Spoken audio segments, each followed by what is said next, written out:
eu vejo dois tempos completamente distintos. Um primeiro tempo onde um Flamengo, numa formação que realmente não é a característica que a gente vem jogando, mas, repito, eu entendo o que o Sampaoli quis fazer. A única coisa que eu não entendi foi a partida em que o Cebolinha e, claro, obviamente também o Luiz Araújo estiveram fazendo a campo. Por que eu quero dizer isso? O Palmeiras é um time de uma nota sola. Pelo menos é isso o que me deixou claro com o jogo de ontem. E é isso que já acontece há muito tempo. É uma equipe qualificada, uma equipe que tem um plano de jogo muito desenhado, muito bem estruturado. Afinal, está com o mesmo treinador há mais de 3 anos. São os mesmos jogadores, a maioria deles já está no Palmeiras há muito tempo. Só que é incrível o quanto o Palmeiras cruza de bola para a área. E o gol sai de um desses cruzamentos. Ontem o Mike de um lado e o Piquerez do outro tiveram muito espaço. E é muito fácil, apesar da partida ruim que eu vi o Wesley fazendo, eu acho que não fez um grande jogo, mas é muito fácil vir aqui querer crucificar o moleque por uma partida defensivamente ruim, sendo que do lado dele, o Luiz Araújo não estava fazendo a recomposição como espera-se de 2 pontas rápidos. Quando a gente emprega esse 4-3-3 com um cara rápido de cada lado, esses caras em algum momento vão precisar ser assistente de lateral, gente. É inevitável. É o que se propõe o sistema. Assim como os volantes também vão precisar ter o seu papel defensivo muito bem estruturado. E ontem a gente estava com o Thiago Maia, gente. O Thiago Maia, a gente já está careca de saber que não está conseguindo proteger nada. Se você for pensar que o Thiago Maia vai ser o volante que vai resolver os problemas, ele não vai, pô. E olha que ontem eu não achei que ele fez uma partida nem tão ruim. Mas, cara, o lance do gol tem a participação capital de um erro dele, Alan. É um erro de um corte bizonho que só premia a temporada medíocre que esse cara faz em 2023. E aí, quando vem as mudanças, o Flamengo coloca jogadores que têm por característica ter a bola no pé, o jogo muda. O Palmeiras mereceu vencer o primeiro tempo, assim como o Flamengo mereceu vencer o segundo. O resultado, se a gente for puxar e olhar o que foi cada tempo, 1-1 é justo.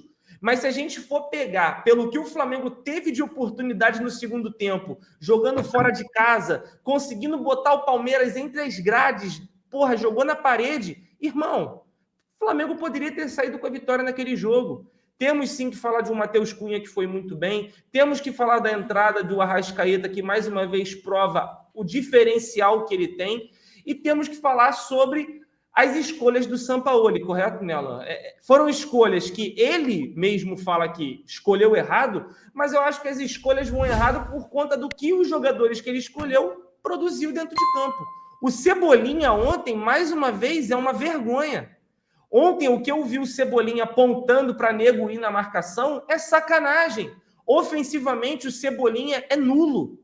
É uma das piores contratações a nível custo-benefício dos últimos anos. O Flamengo paga cifras enormes ao Cebolinha e ao jogador com menor capacidade de fazer valer esse investimento.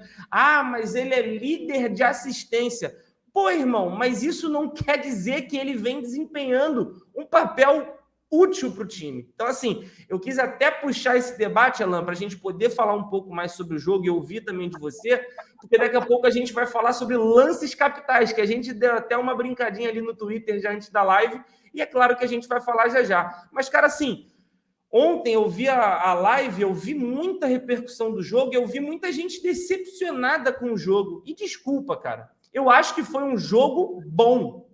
Óbvio que se você puxa o jogo do Grêmio com o Botafogo hoje, talvez foi um jogo melhor. Eu vi o jogo. Foi um jogo melhor, tecnicamente falando. Mas, cara, não achei o jogo Flamengo e Palmeiras ruim, não. Eu acho que foi um embate das duas maiores equipes a nível financeiro e de embate de títulos nos últimos anos e que fez prevalecer o resultado justo pelo que foi os dois tempos. Primeiro tempo do Palmeiras, segundo tempo do Flamengo. Qualquer um poderia ter saído vencedor, porque cada um fez valer os seus 45 minutos na qual tiveram aí de diferencial. É mais ou menos como eu enxergo do jogo. Eu saio feliz com o jogo de ontem. Não pelo primeiro tempo, Alan, mas pelo segundo tempo que o Flamengo produziu. Eu entendo que trata-se de um jogo contra o Palmeiras, tem sido o principal rival da equipe rubro-negra, tá? Entendo perfeitamente isso. entendo a vontade que nós tínhamos de, né, girar a faca nas porquinhas. Estavam vindo do momento crítico, de um momento de muita insegurança e instabilidade pelo lado deles. E eu concordo com, né, esse anseio nosso de querer, de repente, tirar, inclusive, eles do páreo. Porque, convenhamos, se a gente vai lá ontem, ganha bem do Palmeiras, esses caras acabam empatando com o São Paulo na próxima quarta-feira, acabou o ano dos caras. A pressão ia aumentar absurdamente, ia começar a gerar reivindicações, nego ia cobrar a Leila Pereira porque não comprou, né, ou não contratou reforços, que foi comprar avião, e o caos estaria todo lá pelo Parque Antártica. Estou fechado contigo nesse ponto. Só que aí, grande amigo Chaves, e aí com todo respeito ao amigo e aos que pensam assim como Chaves, que eu sei que talvez seja até a grande maioria, a temporada não acaba aqui. Esse não foi o jogo da temporada. Com todo respeito ao amigo, Alan, a gente perdeu a oportunidade, né? Porra, e o Botafogo agora abriu 10 pontos de vantagem da equipe do Flamengo. Sim, é verdade. O Botafogo está a 10 pontos de vantagem, só que ainda não terminamos nem o primeiro turno. Devem ter ainda, a gente está na 14ª rodada. São 20 jogos? Estão 20. Faltam 24. 24 jogos que faltam? Então faltam 24 jogos. 24 jogos, Chaves, para terminar o Campeonato Brasileiro é longo. O que a gente não pode é se distanciar dos líderes. E quando eu boto os líderes, eu boto quem está brigando ali. É um Grêmio que jogou bem hoje e foi vencido pela equipe do Botafogo. Depois eu vou comentar um pouquinho sobre a equipe do Botafogo, é verdade.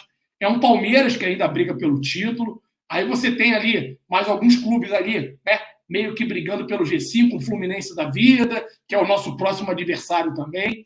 Entendo perfeitamente tudo isso. Mas esse um ponto que a gente conquistou ontem, porra, Alan, teria que ser 3.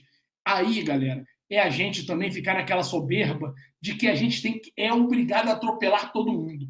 Ontem a gente enfrentou, por mais que esteja num momento de crise, num momento ruim, a equipe do Palmeiras, que é tida como uma das mais fortes do país, que vem de um trabalho consistente de mais de 3 anos do seu treinador, que tem uma proposta de jogo muito clara, muito clara. E quando o Cleito fala, e aí isso chateia, eu concordo com ele, todo mundo já conhece os modos do Palmeiras de jogar.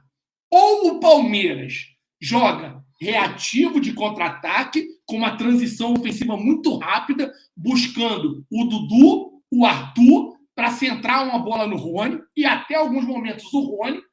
É uma transição rápida que muitas das vezes inicia no pé do seu goleiro Ederson ou das suas próprias mãos, que ele tem uma saída também muito forte, muito boa. Ou o Palmeiras joga de bola alçada na área. É isso. Palmeiras é expert em alçar bola na área, em cruzar bola, porque ele não tem essa capacidade criativa. Por mais que tenha o Veiga, que é um dos caras mais importantes do meio de campo do Palmeiras, a gente sabe que eles não têm essa capacidade criativa de vir costurando, né? Eles jogam muito em velocidade e quando pegam times que estão postados atrás, eles usam a questão da bola aérea, cruzada pelo... como é que é o nome daquele lateral esquerdo? Piquetito? O Piquerez é o do esquerdo e ontem foi o Mike, né, na direita. E ontem o Mike na direita que cruzou e tinha muita liberdade, como o Cleitinho falou. Posto tudo isso aqui, galera, o Sampaoli tentou ontem até mesmo para ganhar fôlego para jogar quarta-feira na Arena da Baixada, que historicamente se faz confrontos dificílimos. E ali a gente joga um jogo de eliminação, tem que estar claro a todos vocês. A gente tem que estar com o que a gente tem de melhor. Temos que colocar em campo os mais fortes. Então, o que aconteceu com o Bruno Henrique ontem talvez possa servir de resposta para alguns. Graças a Deus não aconteceu com o Arrascaeta. Vocês imaginam se o Arrascaeta entra do início e sofre qualquer tipo de problema de lesão, de desgaste e estivesse fora do jogo contra o Atlético Paranaense. E aí muda completamente a forma de analisar. Eu no Twitter, Cleiton, deixei claro, quando saiu a escalação, que eu não iria reclamar do Sampaoli. Eu iria olhar o copo meio cheio e querer entender a postura e o que levou o Sampaoli a colocar a maioria dos jogadores que provavelmente serão titulares no banco de reserva. Inclusive, eu incluí nisso o Bruno Henrique. Porque o Bruno Henrique jogando na Arena da Baixada seria fundamental para dar velocidade. Porque o Atlético Paranaense, por mais que eu não acredite que eles vão se atirar de forma desesperada ao ataque, Eu acho que os minutos iniciais é verdade, deve acontecer isso. Mas eles não vão se postar totalmente ao ataque e deixar o Flamengo com a qualidade que tem exposto, né, defensivamente. Não acredito, tá? Eu acho que 10, 15 minutos iniciais, aquela pressão habitual, depois o jogo vai meio que ficar ali mais ameno e eles não vão se abrir. Então o Bruno Henrique seria fundamental para esse jogo. E a gente perdeu o Bruno Henrique. Deixa eu falar um negócio para vocês. Alô, você, torcedor que está do outro lado. Deixa eu, infelizmente, dar uma notícia ruim. Eu não sou o Tanuri, eu não sou médico. Falei com o doutor Renato, que é fisioterapeuta, que já trabalhou no meio do futebol. Tem até aí, Cleitinho, depois eu vou pedir para você preparar aí, né, o post dele para a gente poder ler. Ele fala, inclusive, porque eu citei, quando eu liguei para um amigo lá do Flamengo, eu falei, cara, essa mão que o Bruno Henrique coloca do lado, na parte lateral do joelho, tá me preocupando isso. Não, a princípio não é nada, a princípio foi só o tornozelo, ele tá andando. Aí depois veio, acabaram cortando qualquer possibilidade de fratura, ok? Top. Só que pode ter tido algum probleminha ainda. Então eu torço para que não seja um problema mais grave. Só que eu vou ser obrigado a dar uma dica. Ou trazer aí, tentar antecipar. Não é informação, tá? Não é informação. É opinião. Infelizmente o Bruno Henrique não vai jogar quarta-feira.